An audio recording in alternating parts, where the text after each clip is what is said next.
From the Cronkite studios in downtown Phoenix, this is Cronkite News. Tonight, immigrant families prepare for the worst-case scenario in the event of increased deportations.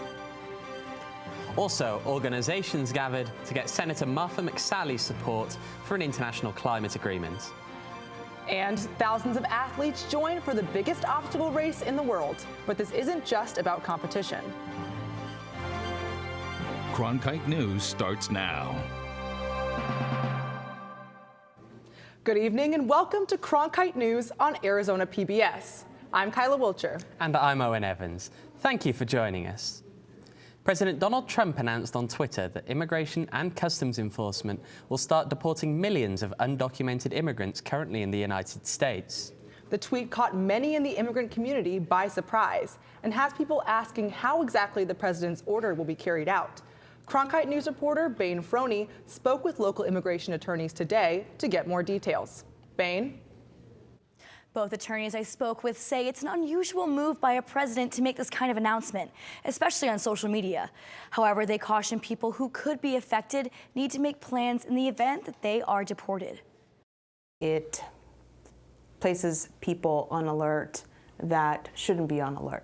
Phoenix immigration attorney Delia Salvatierra believes that the latest big immigration announcement made by President Trump is another scare tactic geared towards certain immigrants. That obviously makes this particular White House probably happy, and his director on immigration issues, Steve Miller, particularly happy because they want to infuse fear in the immigrant community. Salvatierra is reacting to President Trump's tweet where he announced that Immigration and Customs Enforcement will begin arresting and removing millions of undocumented immigrants in the U.S. According to Salvatierra, the tweet is careless and dangerous. Because in actuality, it places Department of Homeland Security officials at risk, and it heightens the danger in which they have to go out to detain individuals. Nevertheless, the tweet has sent shockwaves across immigrant communities and advocates. Ayensa Mian also represents undocumented immigrants and explains who the president's tweet specifically targets. Most of these people are folks that have gone through an asylum process or a withholding of removal process, and they've lost that process and they never exited the country. If the president's tweet proves to be true, Mian says those who could be arrested need to make preparations for that possibility now. Whether they have kids or not, perhaps contact a family member or someone they trust that can make decisions for them, whether it is to retain legal counsel, to pay bills, sell assets, have access to their bank accounts. Mian echoed similar directives also put out by the American Civil Liberties Union, which specify undocumented immigrants' rights. These include the right to remain silent, that a warrant is needed to enter and search a property, and the right to consult with an attorney. In the broadcast center, Bain Froney, Cronkite News. While the president's tweet on the immigration crackdown may have come as a surprise to some, reaction in Washington was fairly predictable, as Julian Paras reports from our Washington bureau. House Republicans had gathered at the Capitol to demand a vote on border security funding, but Arizona Congressman Andy Biggs applauded the president's ICE announcement, saying there needs to be enforcement in the interior too. The reality is ICE is prepared to do that. These are people that already have a removal order, and so I think that's appropriate. But that Biggs sees as appropriate, fellow Arizona Congressman Raul Grijalva sees as fear-mongering by the president.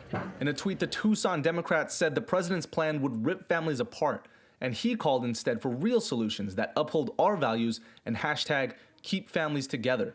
Phoenix Democratic Congressman Ruben Gallego said an ICE crackdown would flood courts with parents and workers while ignoring criminals. But Biggs and other Republicans today said the real threat to families comes from the human trafficking of children by smugglers.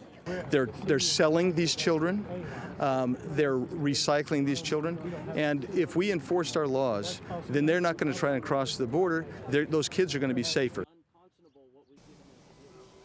As he left the White House to head to his re-election announcement in Florida tonight, the president rejected suggestions that his tweet caught ICE by surprise, telling reporters that agents are ready to start next week. In Washington, Julian Paras, Cronkite News. Today, President Trump said that Acting Defense Secretary Patrick Shanahan has decided not to continue the confirmation process. In a tweet, the president thanked Shanahan for his service and said he will be naming Secretary of the Army Mark Esper as the Acting Secretary of Defense. As media reports surfaced of alleged domestic violence incidents within his family, Shanahan released a statement saying he didn't want to open past wounds as part of his confirmation process, according to the Washington Post. Shanahan was appointed last January as Acting Secretary of Defense after Jim Mattis resigned. A former employee of the Arizona Department of Public Safety Crime Lab has been indicted for allegedly stealing rifle magazines, ammunition, and other items.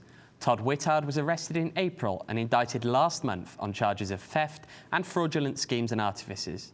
Whittard was assigned to oversee that latent Princeton firearms unit within the DPS crime lab. He is accused of smuggling items from a non-evidence storage room in his pockets or a canvas bag. DPS officials say an audit last fall revealed weapons and accessories were missing from the crime lab. The recent $10 million lawsuit against the Phoenix Police Department has sparked a debate on police misconduct. In response, Mayor Kate Gallego organized a community meeting that will take place tonight at 6 p.m. at the Pilgrim Rest Baptist Church. Gallego has invited Phoenix police officer Jerry Williams and the couple that filed that lawsuit. The couple alleged Phoenix PD held them at gunpoint after their 4-year-old daughter allegedly took a doll from a dollar store. Tonight's meeting is an opportunity for community members to voice their concerns after the May 27th incident. The situation was captured on video, and Gallego said she was sick about what she saw, and they owe it to the residents to give them an open forum. Several environmental organizations gathered today outside Arizona Senator Martha McSally's Phoenix office to demand action on climate change. Cronkite News reporter Amanda Slee was there. Amanda, what was the message these groups delivered? Groups like the Sierra Club in Chispa, Arizona, went to Senator McSally's to sign on to legislation that would require the president to develop a plan to reduce carbon emissions.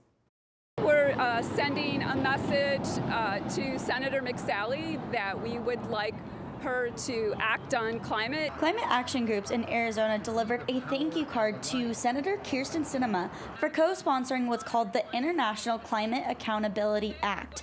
Then they marched into McSally's office and handed over a card demanding the senator join the effort. Well, we want to see them be more active. It's been 10 years since we've had any climate change legislation. The International Climate Accountability Act was introduced in the Senate earlier this month. It would require the U.S. to honor its commitment to the Paris Climate Agreement, a global effort to reduce greenhouse gas emissions. The Trump administration pulled out of that agreement 2 years ago. We think that it's a moral issue to act on climate change, not just an environmental or economic issue, but a moral and spiritual issue. The Senate legislation comes on the heels of a similar bill that passed the U.S. House in May. Other countries have a big responsibility to reduce emissions and to really help lead the way on this. And right now, not only are we not leading the way, but we're getting in the way. Sandy Barr with the Sierra Club says the goal is to get the full Senate on board and the bill to the president's desk. We reached out to Senator McSally's office for comment, but we haven't heard back. In the newsroom, Amanda Slee, Cronkite News. Coming up, we'll tell you about a local company that is putting prisoners to work. Both while they are in prison and when they get out.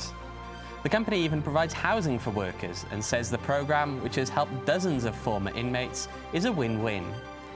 And faulty cell door locks have caused the Arizona Department of Corrections to ask for funds to repair the facilities. Noticias is the Spanish-speaking division of Cronkite News, covering topics such as economics, education, sustainability, immigration, and border relations. Cronkite Noticias strives to serve the Spanish-speaking community in Arizona. Under the guidance of prominent Spanish-speaking professionals, students at the Walter Cronkite School of Journalism develop content for our broadcast partner, Univision, as well as on Facebook and Twitter. Explore Cronkite Noticias at cronkitenoticias.azpbs.org.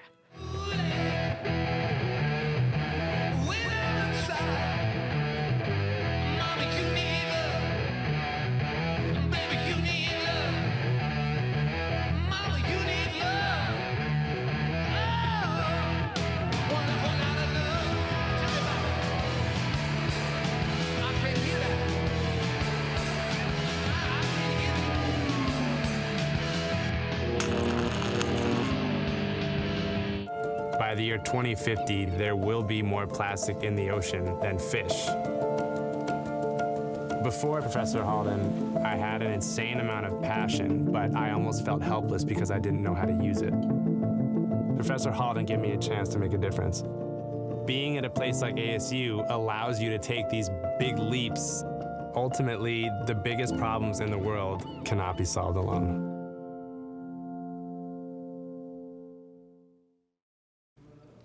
Arizona will get $100,000 to help ex-prisoners find work. The Department of Labor only gave 24 states grant money.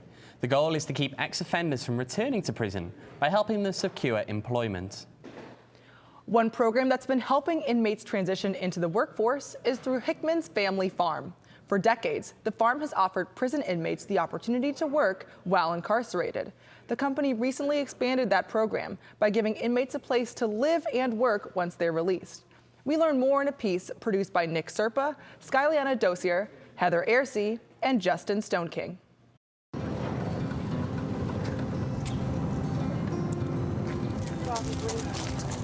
I would say about 90% of the people that are here come from a similar background, and they all share one thing in common, and that is that they were in prison at one point.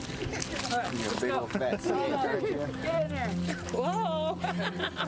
Fell off this side. Like, people that are coming out of prison, a lot of times they feel like the world is watching me because I still have this stigma like over my head, or I still feel like I'm an outsider.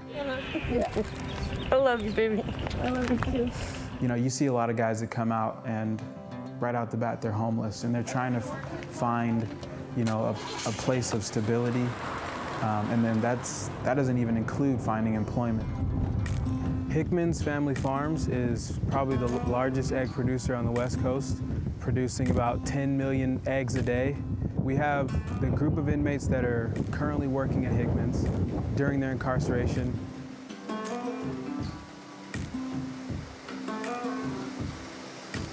When those inmates get released, we try to do whatever we can to retain that employment. And a lot of those inmates that come out end up here in our transitional living community.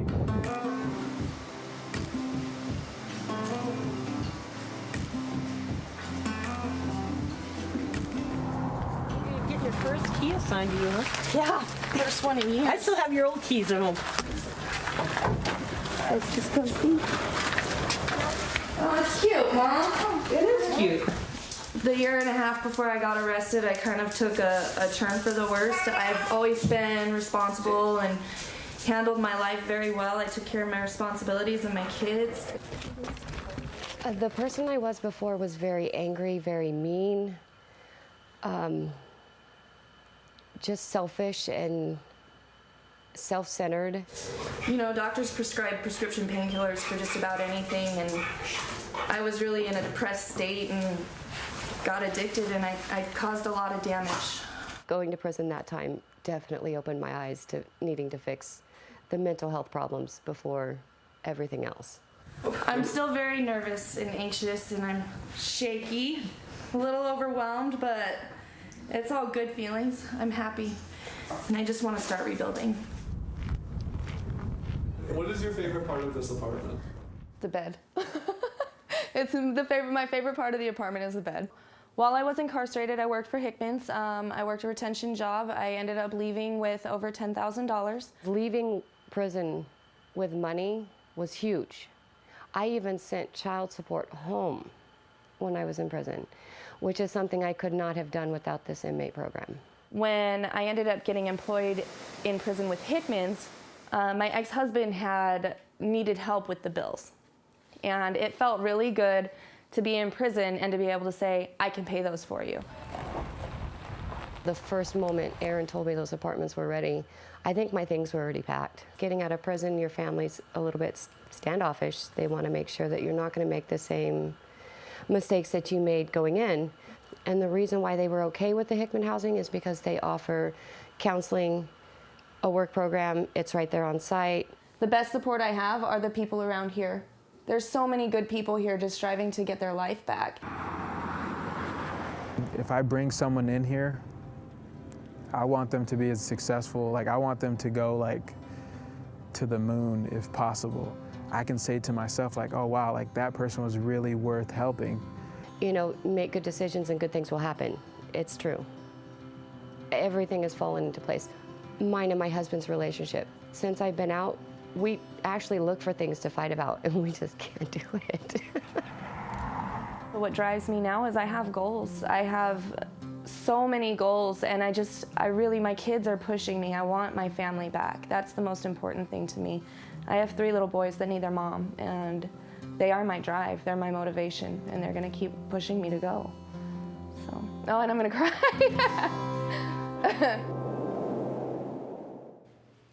Hickman's Farms does ask employees to put about 20% of their pay towards housing, up to $400 a month. While some former inmates are finding success outside of prison, other inmates behind one local prison's walls have discovered faulty locks on their cells.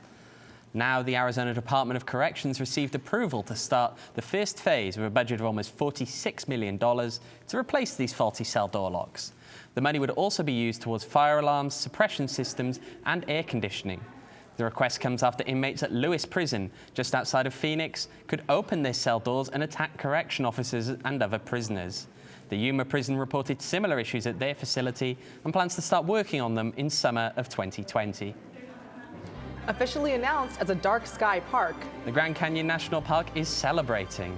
We'll share how they plan to announce this news with the public and what this means for the park's future next. I'm Judy Woodruff, anchor and managing editor of the PBS NewsHour. The journalists of tomorrow face a fast-changing media landscape, but quality news remains vitally important to our communities, our country, and our world. At ASU's Walter Cronkite School of Journalism and Mass Communication, students learn solid, reliable reporting, holding the powerful accountable, and rebuilding the public's trust. The Cronkite School and Arizona PBS, preparing the next generation for a stronger future of journalism. With wildfires, a scarcity of water, and other environmental issues facing the Earth today, it's critical to stay up to date with local impacts of a changing climate. That's why we created Elemental, covering sustainability, a multimedia collaboration between public television and radio stations. From climate change to water conservation to renewable energy and much more, Elemental covers the latest in sustainability news. Find our stories on our website, elementalreports.com. As journalists at Cronkite News, we report on stories that matter to you by focusing on the local impact. We dig deeper and work tirelessly to keep you informed. Live in Wickerburg. Live in Los Angeles. In Cleveland. In Washington. In Louisville. From Jerusalem. Live in Philadelphia. From around the world to right here in Phoenix. At Cronkite News, we report the facts and stick to the truth.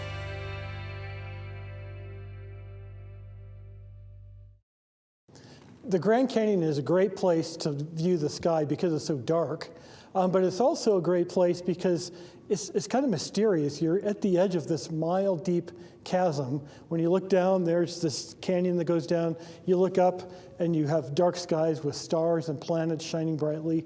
So it's really a magical place to view the sky. The Grand Canyon officially received certification that it is an international dark sky park. This means that in efforts to protect the night sky from light pollution, the park will continue to implement more energy-efficient lighting throughout the park. The certification also means that the park will share the importance of good lighting with the public in hopes of combining efforts in conserving light pollution. In celebration of the park's certification and the 29th annual Star Party, the Grand Canyon will hold a ceremony on the South Rim that will take place at the Mather Amphitheater at 10 a.m. this Saturday. They plan to discuss how the certification impacts the park's programs for education and how more astronomy-based tourism may provide economic opportunities for the surrounding communities. It's officially monsoon season, but I'm not sure any rain is in the forecast. Let's ask Lindsay Amundsen for the latest forecast updates. Lindsay? We are actually feeling below normal temperatures here in the Phoenix area, and that's correct. As though we are in monsoon season, there's no rain in sight. But here's the current temperatures here in the state of Arizona. In Phoenix, we're sitting at 101 degrees, 72 in the Grand Canyon, 88 in Sedona, and down in Tucson, they're sitting at 98 degrees. But over in Lake Havasu, they're at 102 degrees already. And if you're looking to plan your day tomorrow, and want to get outside, we'll be heating up to 82 degrees by 8 a.m., 95 by noon, and then up to 102 degrees by 4 p.m. So make sure you're staying hydrated. And then into the next week, we'll be riding those low 100-degree temperatures, 103 on Wednesday, 104 on Thursday, and 102 on Friday. The sun will be shining all weekend long. We'll be cooling off to 98 degrees on Saturday, up to 100 degrees on Sunday, 102 on Monday, and then 103 on Tuesday, with our lows overnight being in those mid-70s. Live in the Weather Center, I'm Lindsay Amundsen. Arizona's 10-year drought may seemingly be over. Experts say this is not necessarily promising news. Although high precipitation and abnormally cool temperatures this past spring helped the state out of its drought, years of severe conditions have experts concerned that this summer, water could again be in short supply. The traveling obstacle course race just came to Glendale this past weekend. The Spartan race at State Farm Stadium brought people together of all ages to compete. We'll share how this race was more than a competition.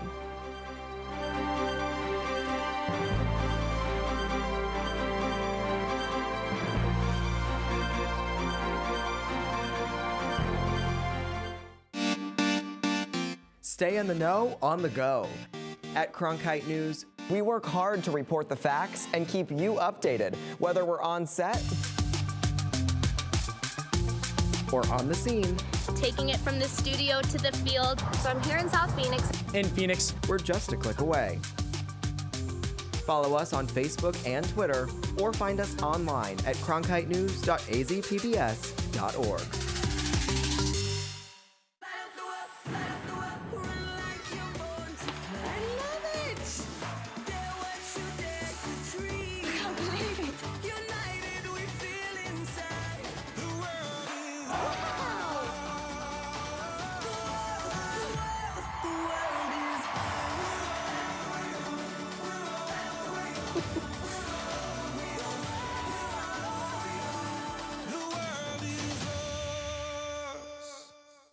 I'm Matt Berry, ESPN Sports Center anchor and graduate of ASU's Walter Cronkite School of Journalism and Mass Communication.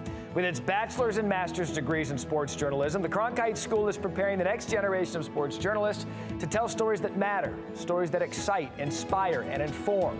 Cronkite immerses students in covering sports at all levels in one of the country's top sports markets. It's this hands-on experience under the guidance of award-winning sports media veterans that shape the top journalists of tomorrow. State Farm Stadium transformed into the world's largest obstacle course on Saturday. Reporter Lindsay Amundsen checked out the Spartan race, where athletes are put to the ultimate fitness test. Thousands of contestants filled the stadium to compete in the Spartan race. Among those was CrossFit Incendia, who pushed each other through each obstacle as a team. But this race had another meaning for them. They competed for their teammate, Brad. He was supposed to be here with us, and it wasn't originally like that, but a few days ago, he had to go to the hospital, so it just kind of pushed us a little more to do good for him. Standing out in their tie-dye shirts, they didn't stop cheering until their last teammate crossed the finish line. And together, they held up their medals, something they say is a sign of strength for their teammate. It's really great, like, getting together and pushing each other to do our best and see what we can do. This 3-mile, 23-obstacle race is meant to challenge contestants physically and mentally as they climb ropes, run stairs, and throw spears. But it's also meant for any age, including 71-year-old Sharon Wilcox. My favorite part, I have to say, is everything, because I accomplished everything. This race is meant to replicate the strength and endurance of the ancient Greek Spartan warriors. It's raced in more than 40 countries on 6 continents and is based off the idea that everyone is an athlete. It's basically 3 elements. You have to do grip strength, you have to do running, and you have to do heavy carries. So if you can incorporate all of that, you can do it, but it's for everyone. And for some, it's about completing it the quickest. But for Wilcox, that's not what matters most. It's important for me to keep my heart going, to keep it pumping. And I want to be with these people. On my bucket list, I'm going to live to be 100. I'm going to be on the Today Show Smucker's jar. The next Spartan race will be held on Saturday at AT&T Stadium in Arlington, Texas. In the broadcast center, Lindsay Amundsen, Cronkite News. Cronkite News is proud to be the news division of Arizona PBS. Here's what's coming up on Arizona Horizon and PBS NewsHour. On the next Arizona Horizon, we will hear about an effort at justice reform for first-time offenders that never made it past the governor's desk. And an effort that protects seniors from financial exploitation did become law. I'm Judy Woodruff. On the next NewsHour, Stopping a Killer. The first in our flu series explores why these deadly viruses keep health officials up at night. That's Tuesday on the PBS NewsHour. That's it for Cronkite News tonight. Thanks for joining us. For top Arizona stories anytime, go to cronkitenews.azpbs.org.